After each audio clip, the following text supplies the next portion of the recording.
Back when I was 20, during the summer before my senior year of college, I landed an internship at a financial services firm downtown.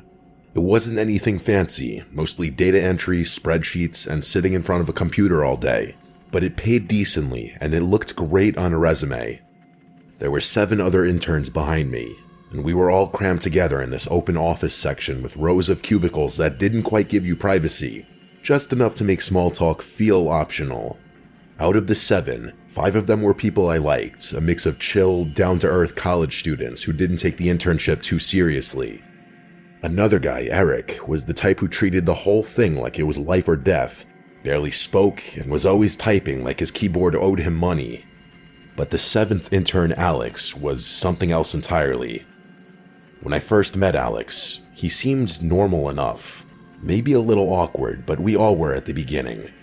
He was tall, thin, kind of pale, and had this mop of dark hair that always looked a little unwashed. He didn't really fit the finance intern stereotype, but that's not what threw me off. It was the way he acted around me. At first, it was subtle. He'd pop up at my cubicle during the day, lean over the divider in a way that made him look freakishly tall, like 7 feet tall because the cubicle walls were low, and only his head would be visible above it.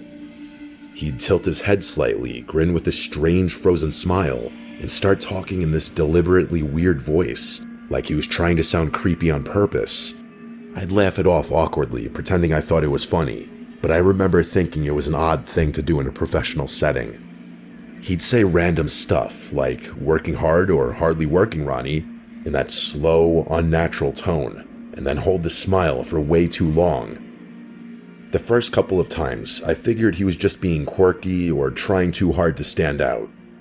Some people at internships are awkward like that, so I didn't want to make a big deal out of it. But then it started happening more often.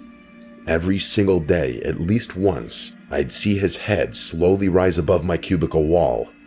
That same stretched grin plastered across his annoying face, and he'd start some bizarre conversation that didn't make sense.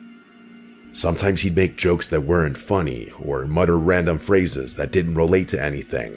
And every time, he used that same unsettling voice, like a soft voice in a kind of taunting way. Honestly, a very good recent comparison of the voice he was doing was the voice Charlie Hunnam did for his role as Ed Gein. The other interns noticed it too, but they mostly laughed it off, thinking Alex was being weird on purpose to lighten the mood. I also think they thought Alex and I had built some kind of rapport that the rest of them didn't build with him.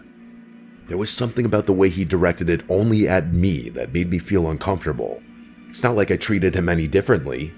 It was like I was his personal audience for whatever creepy act he was trying to pull. As the weeks went on, his visits got longer. He'd lean over and stay there for minutes at a time, staring at me while talking. Sometimes not even saying much, just looking. I'd fake a laugh, say I had to finish a report, and hope he'd get the hint. He rarely did. Then one night, about 6 weeks into the internship, I was home eating dinner when my phone rang. It was a number I didn't recognize. I normally don't answer unknown calls, but since I was expecting a delivery confirmation, I picked it up. When I said hello, all I heard for a few seconds was silence. Then, suddenly, I heard a voice I recognized immediately. It was Alex's voice. The same forced, creepy tone he always used in the office. He said, "The tide's coming in. Pull your boat out of the water." But this time, his voice was a little louder, almost a yell. He dragged the words out like he was reciting a riddle, and then he burst out laughing this insanely unhinged laugh before hanging up. The thing that made my skin crawl wasn't just the call. It was the fact that I never gave Alex my number, not once. The next thing I did was text the number back, asking if this was Alex. But the text said not delivered, and when I looked it up, it was a landline number. That's when I really started to get freaked out. How did he get my number? Why was he calling me like that? I tried to rationalize it. Maybe he found it through a company contact sheet or something. But even then, the way he said that line didn't sit with me. I couldn't stop replaying the sound of his laugh in my head. It didn't sound like someone joking around. It sounded like he was f***ing with me to the point of trying to actually scare me. This wasn't just goofy behavior anymore. That Monday, when I got to the office, Alex wasn't there. His desk was empty, and I didn't see him all morning. I went to our supervisor, a guy named Martin, and I asked him if Alex might have gotten my number through the company. And Martin was very confused, saying interns didn't have access to employee info like that. On top of that, they'd let Alex go at the end of the previous week because he wasn't doing any work and had ignored multiple warnings. That's when I told him about the call. He seemed surprised, and some of the other interns overheard. A couple of them started nodding and saying they always thought Alex was creepy, that he'd made them uncomfortable too. I told them about the weird cubicle visits, the voice, everything. Martin said not to worry, that Alex was gone for good and had no reason to come back. So that was a little comforting. For the next week or so, I kept expecting something else to happen. A message, a random encounter, something, but nothing came. Life at the office went back to normal. I figured maybe that was really the end of it. Until one early morning. It was a Friday, around 5 a.m., still dark outside except for a thin gray light creeping in through the blinds. I woke up because I thought I'd heard something, maybe a noise from outside. It made me get up and look out my window. I wish I hadn't. Standing in my backyard, halfway between the trees and the porch light, was a figure looking up at my window. Even though it was barely light out, I could tell who it was immediately. The thin frame and the messy hair, the way he stood perfectly straight. It was Alex. For a few seconds, I could not move. I just stared at him, trying to make sense of what I was seeing. And then, clear as day, I heard him call out my name in that same creepy, performative voice he'd always used at work. He dragged it out, long and sing-songy. I grabbed my phone, about to call 911, when I saw him tilt his head back and start laughing. That same loud, hysterical laughter like he did on the phone before hanging up. It didn't sound right. It sounded like someone completely detached from reality. I shouted through the window, yelling at him that I was calling the police and to get the hell off my property. I also waved my phone out the window. He just stood there for a second longer, then turned and started walking away, still laughing as he disappeared into the trees behind my house. I called the police, and in short, the dispatcher asked me if he was still there. When I said no, she told me to call back if he came back or threatened to break in. I never saw him again after that. Not at work, not around town, nowhere. The police couldn't do much since he hadn't technically broken in or made a direct threat. It was one of those situations where you just have to live with the unease, hoping it's over. The rest of the summer passed without incident. I finished the internship, and on the last day, my boss pulled me aside to offer me a permanent position for after graduation. At the time, I accepted, though a small part of me felt unsettled about ever going back to that office again. I never told them about what had happened that morning. I didn't see the point. Alex was gone, and no one even knew where he'd ended up. Over time, I convinced myself that he must have been dealing with some kind of mental illness or social disorder, something that made him act that way. It's the only way I can make sense of how he went from a quiet, awkward intern to standing in my backyard at 5 a.m, laughing like a lunatic. It's been a few years now, and I've moved on from it.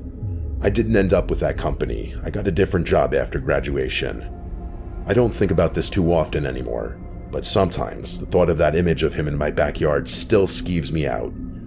I still wonder how he got my number, how he found my address, and what he wanted that morning.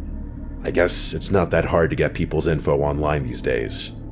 All I know is that for a few months in my life, I worked alongside someone who wasn't just strange, he had something way deeper going on. And no matter how many years pass, I'll never forget the sound of him laughing in the dark, as if it was all one big joke that only he understood.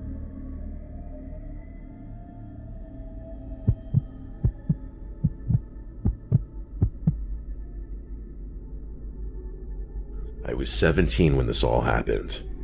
It was my first real job, working at a local grocery store in our quiet Vermont town. The kind of town where everyone knew everyone else, and where nothing ever really happened. I liked the job at first. It was simple, and most of my coworkers were friendly. I quickly fell into a rhythm with the cashiers and some of the stock workers, especially during the slow hours when there weren't many customers. When that happened, we'd all gather near the front of the store, just chatting about random stuff like what we watched on TV, making fun of the older, quirkier employees, and complaining about customers, that sort of thing. It was one of the few times during my shifts where I felt like I wasn't just standing behind a register staring at a screen or a blank wall all day. Depending on who was the shift supervisor for the day, it would either be relaxed or more strict. Like if a younger supervisor was working, it would be more chill. People would be on their phones and people would socialize by the front. There was one coworker who I didn't know well at first, a guy named Sean. He was 24, a little awkward, the kind of guy who always seemed like he didn't quite know how to read social cues. He had longer hair, but kind of in the awkward in-between phase, like he was growing it out but didn't quite reach his shoulders yet. He worked in the dairy section, so we didn't interact much at work. He was quiet and polite enough, and I honestly didn't think much of him. Most people just nodded at him when they walked past, and he did the same. But eventually, I was added to a coworker group chat, and he was in it. I didn't think twice about it. It was just a chat for work stuff and dumb jokes, and it seems most of the younger employees were in there. But then Sean started messaging me directly. At first it was harmless. He asked about my shifts, whether I was covering certain days, things like that. But over the next few weeks, it became clear he was trying to get closer. He started asking questions about my personal life, like what music I liked, what I do after work, even little things like what I did over the weekend. Again, I didn't think much of it at first. I mean, people make small talk, right? But the tone was off. Sometimes he'd call me cute in ways that made me uncomfortable. Sometimes he'd make jokes that were slightly flirty. I tried to ignore it, thinking maybe he just didn't know how to behave with girls my age. That's another thing. I was only 17, he was decently older than me, and I don't think anyone else knew he was flirting with me like that. It didn't take long before the behavior became slightly annoying. He'd comment on things I posted online, and sometimes the messages were late at night. Not threatening, not really, but there was this persistence in him that made me uneasy. I didn't know how to tell him to back off without making it awkward at work, so I mostly ignored him. Don't shit where you eat, I always hear people say. One day, I was at home watching Stranger Things, my favorite show still to this day. I'd been catching up on the latest season, binge-watching episodes in my bedroom, just completely lost in the show. And then a couple days later at work, everyone was gathered at the front of the store chatting about TV shows. I was talking with a few of the cashiers about some random series, when Sean suddenly asked me, "You like Stranger Things, right?" I froze. I couldn't remember telling anyone at work about my show. I just nodded, trying to brush it off, but it left this cold feeling in my stomach. How did he know? I didn't say anything. I did make eye contact for a moment.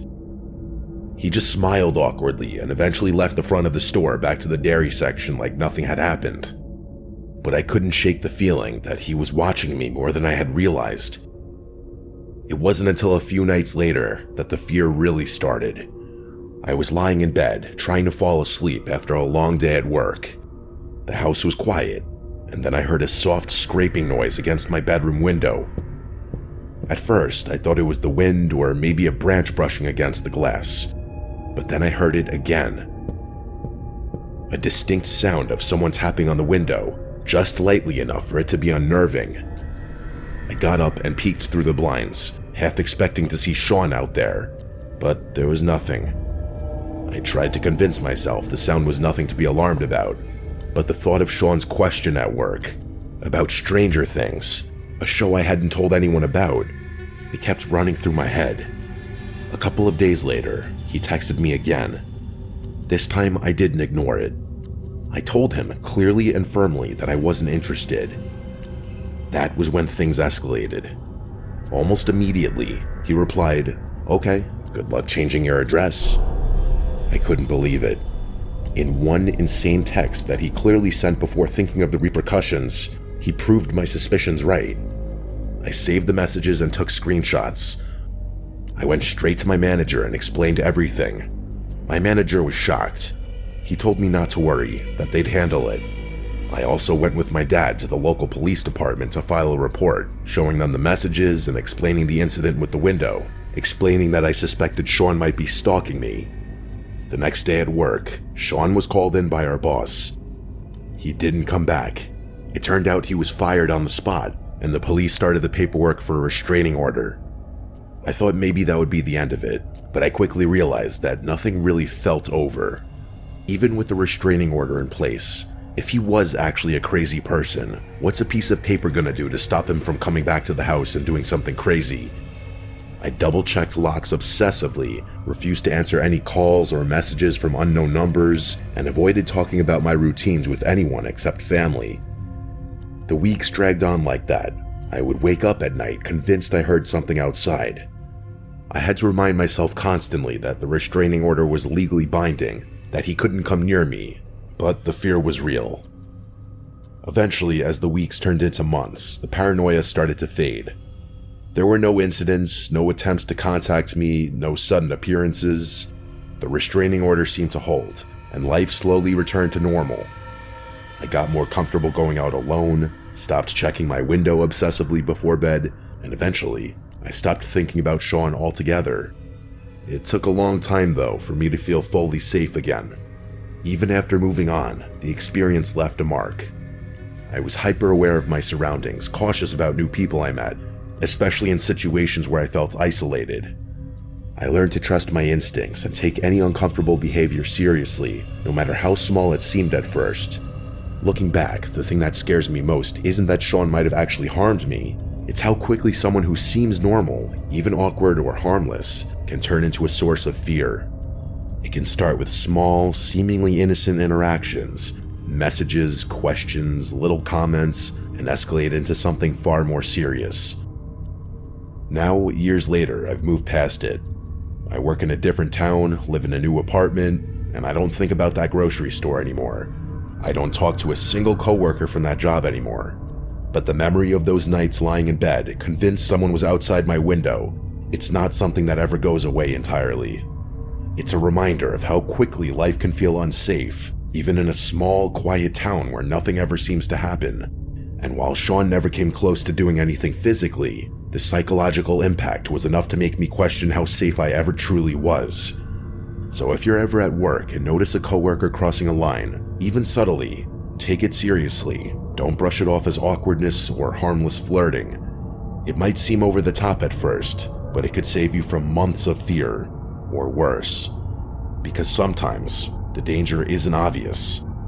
But eventually, I did move on. And now, years later, I can look back and say I survived. And that's enough.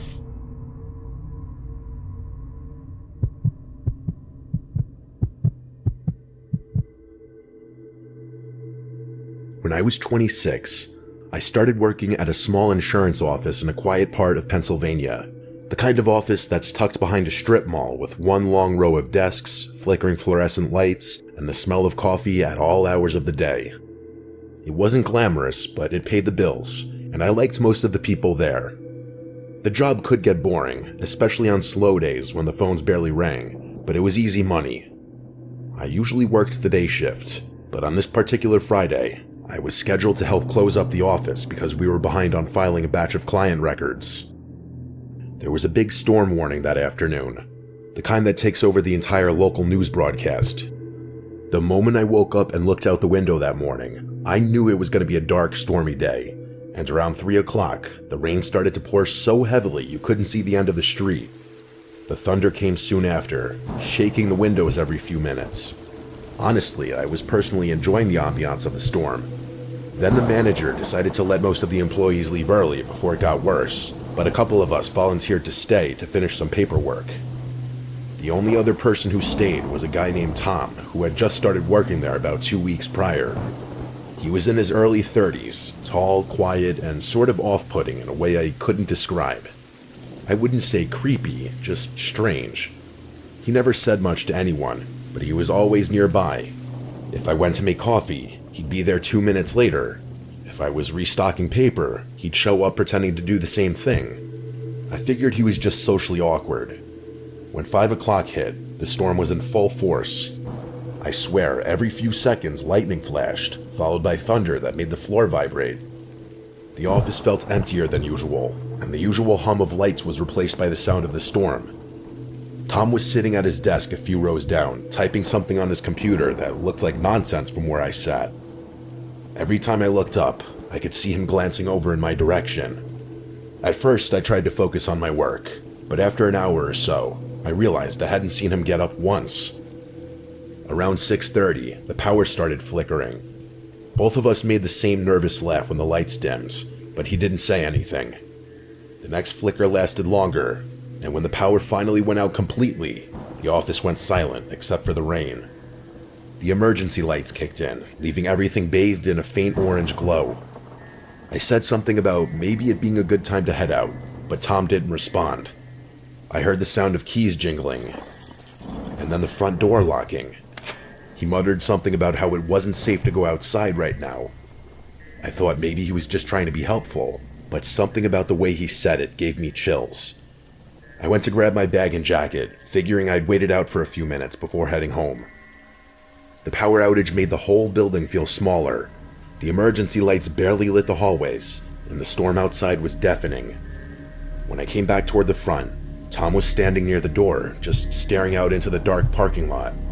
The rain was falling so heavily you couldn't see anything past the glass. I told him I was going to make a quick call to my boyfriend to let him know I'd be home soon. He didn't say anything again. He stood there staring out the window. I walked toward the break room, but when I tried using my phone, there was no signal. I figured the storm must have knocked out the tower. I tried the landline, but the line was dead too. I turned around to go back to the main office, and nearly jumped when I saw Tom standing in the doorway. I hadn't even heard him walk up. He was holding a small flashlight under his chin, casting shadows up his face. He had this half smile like he thought it was funny. I forced a nervous laugh and told him he scared me. I then asked him again about unlocking the door so I could leave, but he said something about it not being safe yet, and how it was better to wait until the worst of the storm passed. I said fine, but inside I was starting to feel nervous. He kept watching me. I decided to move to my cubicle to pack up my stuff, pretending to be calm. I wanted to wait for a lull in the storm and then get out. When I looked up again a few minutes later, Tom was gone. I figured maybe he went to the restroom. I took the chance to head to the back door instead of the front one. I knew that one led to a small parking lot behind the building where my car was. When I reached it, I realized the handle wouldn't move. The door was chained shut from the inside, like someone had looped a chain and padlock around it. We had never done that before. I turned around and saw the faint glow of the flashlight coming from down the hallway. I ducked into the supply closet next to the break room and closed the door quietly, trying to keep my breathing under control. I could hear Tom walking slowly through the hall, and then I heard him call my name. He sounded like he was trying to sound comforting. He said he just wanted to make sure I was safe. I didn't move or say a word. My heart was pounding so hard I thought he could probably hear it. He walked past the closet, and for a few seconds, I could see the thin strip of light from the flashlight shining under the door. Then it disappeared. A loud crack of thunder made the building shake. The sound of rain got even louder for a second, and I realized part of the roof above the break room must have been leaking. I waited, I'd estimate 10 minutes before I finally worked up the nerve to open the door a little. The hall was empty. The flashlight beam was gone.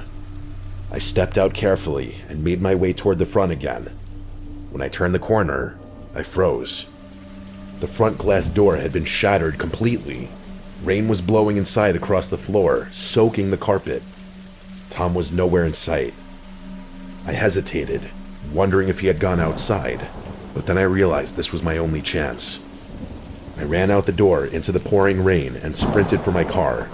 I didn't even care that I was getting drenched. My hands were shaking so badly I could barely get the key in the ignition. I sped out of the parking lot without looking back once. When I finally got home, I locked every door and sat in my living room shaking, watching the rain pour against my windows. I didn't sleep that night. The next morning, I called the office and told my manager what had happened. He didn't believe me at first, until he got there himself and saw the broken glass. He called the police, who showed up and took a statement from me when I was at the office. They said they'd look into it, but it sounded like Tom had just taken off.